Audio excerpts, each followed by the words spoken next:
Hey there, welcome back to High Infidelity, the best channel for cheating stories. Like and subscribe to channel for more spicy stories. Now, let's get into today's story video. Wife wants us to move to her hometown to be closer to her AP. May 28th. Everything seemed okay.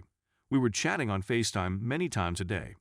Then one day she claims she needs some alone time to ponder about something, so I tell her I won't disturb her. After a few days went by with no word from her, I contacted her to make sure she was well, and all hell broke loose. She was weeping, telling me how upset she has been with me for years. All the unresolved difficulties she has had with me, large and little, throughout our whole relationship. Some of it was real, certain of it wasn't, but the end result was that I needed to see a therapist to work through some difficulties I was having. Which I admit, there are certain issues I need to discuss with a specialist. We have no money, alcohol, gambling, or addiction problems. My main problems are with anger management, communication, and some control difficulties. It was a hard week, but once we began chatting again, everything returned to normal. I purchased a ticket for her to return home. Meanwhile, I had the impression that something was off about her. She wasn't behaving the way I was used to seeing her. She would constantly start weeping after saying, "I love you so much." The first week of June, meanwhile, she complains of vaginal heat and discharge as if she had a yeast infection. She was diagnosed and treated for a yeast infection, and I joked with her about getting an STD test as well. She did receive an STD test, which came out negative, but the vaginal problem persisted. June 23rd. She returns home and the next day arranges an online appointment with a doctor to get tested again, and when she speaks with the doctor, she walks out onto our balcony and closes the door. That was a major red flag for me since she never, ever talks on the balcony. She did it again to chat to her closest buddy, which I thought was strange. I had a feeling something was wrong. Later that night, I examined her phone to see if there was anything unusual in her texts or browsing history. Another red flag was that she wiped her complete browser history while in Arizona. Then I come across a snapshot of text conversations she deleted but was still in a deleted folder, and they were between her and another man when she was changing planes in Atlanta. She was irritated with him since he failed to show up for the dinner they had arranged the night before she went for her homeland.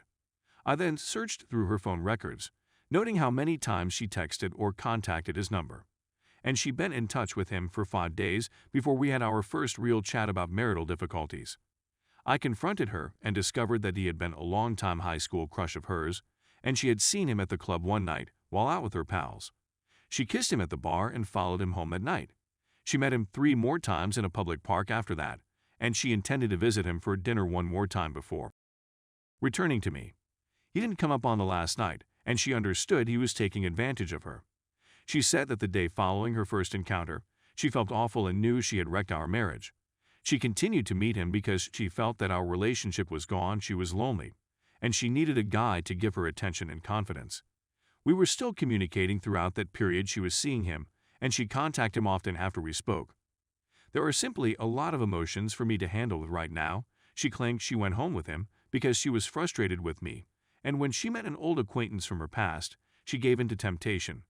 I was even more outraged that her closest friends allowed her go home with another guy and didn't warn her that what she was doing was wrong the whole time she was there. 3 of her closest friends were aware, and none of them advised her to quit. She should have known better, and I'm simply mad at all of them. I questioned her why she came back to me instead of simply staying there. She said she wanted to come back and work on our marriage, that she wanted to be with me, and that she recognized she would never find another guy who loves her as much as I do. I honestly believe her. I think her encounter with this guy shattered her.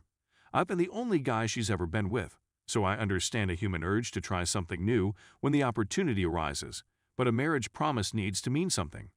Now I feel betrayed and disgusted, but I'm not sure whether going to therapy to work on this and forgive her is worth it, or if what she did is unforgivable and dissolving our marriage is the best decision. It's difficult to know what to do since there are so many things society, religion, and culture teach us about marriage, yet life is hard, and being an adult is especially difficult. Is it normal to attempt to forgive what a loved one has done, or do we have certain standards that we must follow regardless of how much a person means to us? We don't have any children, therefore divorce is a viable possibility. At the same time, I've committed 9 years in a relationship with her, and although I believe I can forgive her for making a bad choice, It's difficult for me to accept how shabby she treated me and believe that I deserve to retain her in my life. How am I meant to know whether she's telling the truth when she claims she despises herself and wants to be with me? I've contacted a therapist for me as well as our marital counselor. She'll need to see a therapist to work through her concerns. Story 2. My wife cheated on me and I have an odd request for her to help me cope. So to give you some context, the wife and I were having some difficulties because she suspected I had stolen money from a business partner and lied to her about it. I tried trying to explain to her that it was a mistake and that it was not true, and I'd even provided her evidence that I didn't do it, but she decided to listen to other people over me and filed for divorce on 10/6. She began chatting to a man after she filed for divorce, by happenstance, not on purpose, and she never cheated on me before the divorce. I know this for a fact. Over the following several months, I fought to establish my innocence, and I sent all of my paperwork to her attorney so that they could provide her with a third-party view. During this time, she became closer to this person, and on 11/21, she lied to me about where she was going and went to have with him. On 11/27, I discovered she was messaging this person and questioned her. She told me that nothing had transpired. At the same time, her lawyer finally returned and declared, "Yep, your spouse is innocent, clear as day." On 11/28, I discovered via my own investigation that she had with him, and I spent the following week working out how to approach her. We agreed to call off the divorce on December 3rd, despite the fact that I knew she cheated and she had no idea I knew. So I approached her on 12/4 and informed her that I knew something more had occurred and that if this marriage is going to succeed, she needed to tell me now.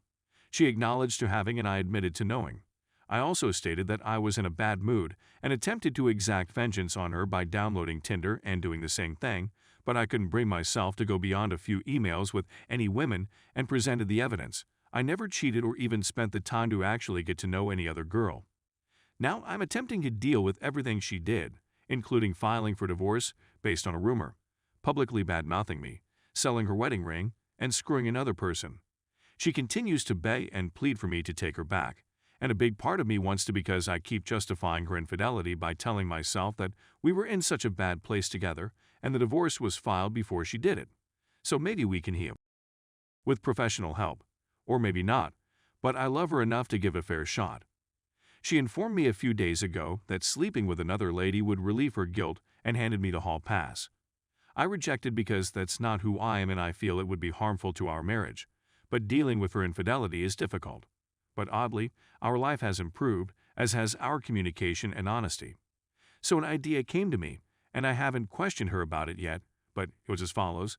If you're feeling bad enough to give me a pass, and since that's not who I am, why don't we utilize this chance to try with another female she chooses, and she may determine the rules. My rationale is as follows. I can't cheat on my wife. Period. Regardless of what she did or how irritated and upset I am. We've grown closer and shared more than we ever have in all facets of our life, and we've even discovered new things in bed that she loved without even realizing it. If sharing me with another woman relieves her guilt and allows us to go ahead, then having and sharing the experience with my wife would be the healthiest way to go. We'd both be able to go ahead knowing that each of us had our time on the other side of the fence.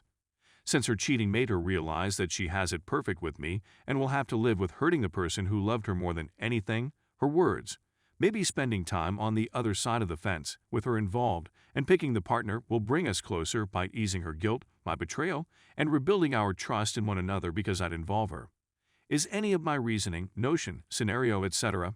reasonable, or am I insane and in such a strange place that I'm simply grabbing for anything to make me feel complete again? I'm at a loss on what to do. Please assist.